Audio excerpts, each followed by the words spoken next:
Menen so me na wase emu akwa abamra Adom TV bedroom health tips so ye di nkomo na watch you frequent urination ebi awo Johnson tentem so adwen emma so fasedama endpoint homeopathic clinic na daroma na ye di sa nkomo ye ne no ye wo Dr. Dubuaten ye ne no edi nkomo ntime so frɛ no ya friend this are all times na ye problem but aside no the friend na on do who miss kokoro for back na yes on na to aso fa no say personal doctor so e beboa wankasa is offering anytime be a health nko ade a obejo so frequent urination ho komo ene yedi na dog na memu akwaba nti yenhwe ebre ben na e wo say eye concern if you so ya wo junso yi da bi e so ko hu doctor tama say Johnson tentem e man ye concern ene say e disturb na Johnson tiwuntimi na me Johnson be 4 to 10 times a day a night. At night. That's a night then a problem. A night day a problem. Day see a problem. Okay. Obi so 30 minutes interval. Pure. Na Johnson ko e bebra na me said. Well, obi dey bebre. It depend where the chrono where this Johnson neighbor. Okay. We make Johnson bebre. Obi dey so kakra bi okwa on fele say obe fele say Johnson den. But obe ko no kakra bi na beba. It is said Johnson dawson say no so. But the fact is that Johnson account. I account intentem. It should be a matter of concern. Okay. No bi o betimi account so onyo so. But to say dey but okwa ma.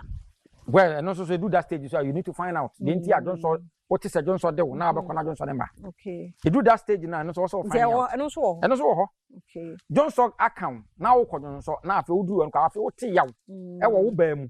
Oti yaw e wo ba mu a. Also o timi ko hospital. Okay. O Johnson no wote se wasehyew wo ba mu ho hyehyehyew. Also ko hospital. Okay. Johnson de wo ko ye na wo Johnson no. Johnson afi wo chimansa na Johnson number. It should be a matter of concern to you also ko hospital. Johnson no wo Johnson no wo Johnson afi twa ahuro.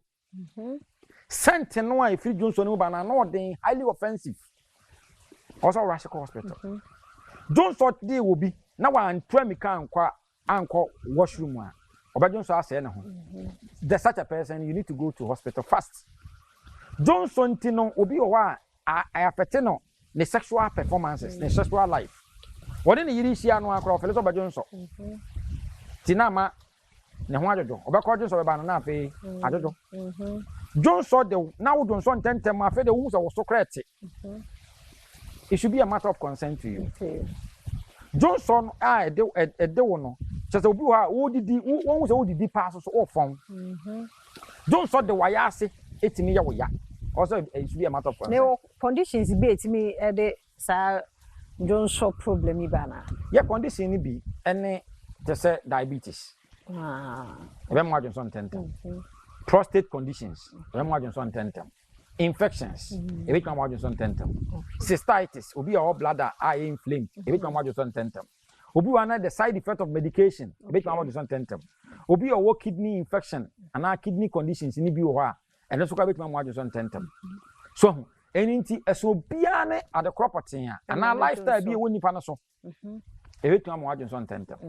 Edinti Johnson tentem no so wunya hu any of these things no a na o say a matter of concern also to me rush eko ayasabi anta na hospital ba kwa metime di adanse ama wo eye ba bia me de ya meka say topic ya yensa wo endpoint no mean discuss edinti say ope o set condition ni bia wo betimi afre endpoint was 0244 86 70 68 ya was Spinters Road Shell signboard Tema Committee 22 Kumase Chronom Abuahia Techima Hansa opposite Josbro filling station and Kumase Chronom Abuahia and the Obiso Atakra the Anaje Queen of Peace and Ziama 0244 86 70 68 endpoint to me particularly. Yeah, that's Dr. Dubuaten and then so yana say faster than mano bra wo friend number no na de yakan am say ya no 5 minutes nti bi wo ho na bibi wo ho a ya musa wotime friend no bejo so number no ye 0244 867068 ochna so se nkwa hoden e wo ho akan ye ho na ento aso